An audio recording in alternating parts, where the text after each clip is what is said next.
¿qué cualidades son las que usted cree convenientes para que un jugador o un niño comience a formarse?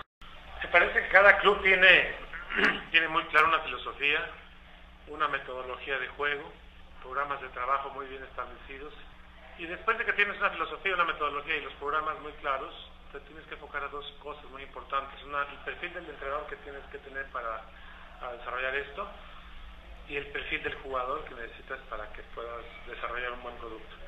En este caso, el jugador que necesita, por ejemplo, Chivas o cualquier club pues va determinado de acuerdo a la filosofía de cada institución. Para nosotros en Chivas, por ejemplo, una de las cualidades más importantes que nos fijamos para que un jugador pueda pertenecer a nuestra institución es la parte mental. Por ejemplo, la parte psicológica es fundamental, que un jugador tenga un equilibrio emocional súper importante, de tal manera que le permita llevar sobre su espalda una playera tan importante como la de Chivas, que es la más importante del fútbol mexicano. Saber que esa playera realmente su peso no es en kilos, sino en una tradición, en una imagen, en una presencia, y eso no cualquier jugador lo puede tener. Entonces, para nosotros, por eso esa parte de la psicología es muy importante. Después, técnicamente tiene que estar muy bien dotado, tiene que ser muy rápido, tiene que ser un jugador fuerte y rápido, porque Chivas no solamente compite a nivel nacional, sino a nivel internacional. Entonces tenemos que competir con jugadores de carácter internacional de manera muy importante. Y por último, la parte táctica. Entonces, estamos hablando de la parte mental, número 1, parte técnica, número 2, parte física, número 3, y parte táctica, número 4. Entonces, sobre esos aspectos en Chivas nos fijamos para que pueda permanecer un jugador acá en nuestra institución. Por ejemplo, países como Argentina y Brasil, en los que se debutan jugadores de edades de 15, 16, 17 años, ¿por qué cree que en México no suceda que un jugador pueda debutar a esa edad, por ejemplo, aquí en México? Bueno, primero, genéticamente, Brasil, Argentina son países que por su genética los jugadores a los 15 años, 16 años ya desarrollaron una parte física muy importante,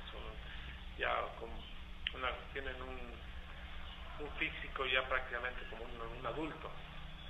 Nosotros en México somos diferentes, entonces por eso no se puede comparar una cosa con otra. En México genéticamente somos diferentes, pero no me asusta a mí debutar un jugador de 17 años. Aquí en Chivas, o donde yo he estado, nos ha tocado debutar jugadores de 17, 18 años, y lo han hecho de una manera importante y se permanece ahí. Un caso muy claro es Rafa Márquez. Rafa Márquez debutó a los 7 años y está triunfando en Europa. Entonces, me parece que también en México lo podemos hacer siempre y cuando sigamos esto que dije, la filosofía, la metodología, los programas de trabajo correctamente, que existan directores o técnicos que desarrollen los programas correctamente y que exista el perfil del jugador correctamente. Entonces, yo creo que sí podemos alcanzar a debutar jugadores a los 16, 17, 18 años, aunque genéticamente no nos ayude mucho nuestra genética del mexicano. Sí, entonces uno de los problemas del fútbol mexicano sería la formación de jugadores. ¿Esto cree que afecte, por ejemplo, la selección nacional en la búsqueda, por ejemplo, de un goleador que es lo que tanto manejan? Hay dos factores, para mí hay dos factores muy importantes que afectan a que el fútbol mexicano no progrese a nivel selección nacional. El primero es que lamentablemente, aunque ya ha ido en aumento, no todos los clubes, los 18 clubes de fútbol mexicano de primera división trabajan de una manera correcta en sus fuerzas básicas, en sus fuerzas generales. Entonces esto repercute en selección nacional, porque selección nacional no tiene suficientes jugadores como para progresar. Por eso Chivas, Atlas, Pumas, Cruz Azul son los equipos que más proveen a selección nacional, son los que mejor trabajan, de los que mejor trabajan, por decirlo, de los que mejor trabajan. Entonces por eso los proveedores más importantes de selecciones nacionales. Por otra parte, otro de los problemas que por qué no tenemos centros delanteros o por qué no tenemos un volante ofensivos es porque tenemos cinco extranjeros más los nacionalizados. Entonces estamos hablando de que nuestro fútbol mexicano, en casi un 50% de los 11 jugadores que pueden iniciar un partido pueden ser extranjeros, y si le llamas que también hay nacionalizados, pues puede haber un 60-70% de jugadores extranjeros. Entonces le estás limitando, le estás tapando espacios huecos a jugadores mexicanos que puedan desarrollarse. Entonces para mí son los dos, va de la mano una de la otra, el desarrollo del jugador como también el desarrollo de muchos extranjeros, ¿no? Yo creo que tenía que haber un límite. Sí, claro. Hablaba al inicio del estado anímico de un jugador, del estado mental de los jugadores.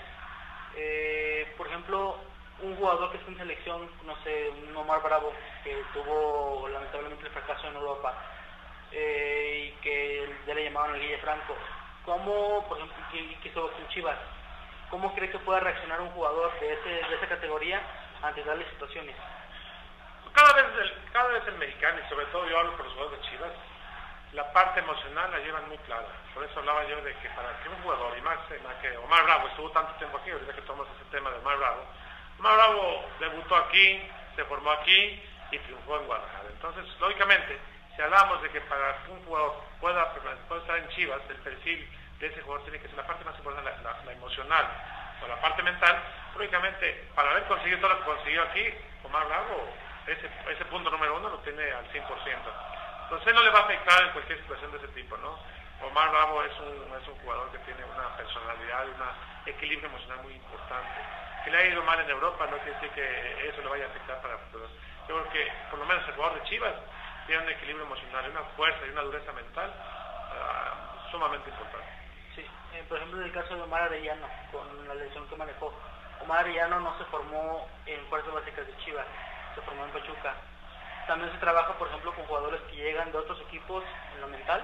Sí, claramente. Acá para poder pertenecer a este equipo y permanecer mucho tiempo en este equipo, tienes que adaptarte a todos los programas que tiene la institución. De esos programas, no solamente la cancha, sino que tenemos desarrollo humano, tenemos yoga, tenemos nutrición, tenemos muchos programas laterales a lo que es la parte deportiva, que también el jugador tiene que aprenderlas, si no las conoce. Y si las conoce, tiene que fortalecerlas. Entonces, todo jugador acá que esté en Chivas, primera división, o hasta los 9 años, todos los jugadores que van a ser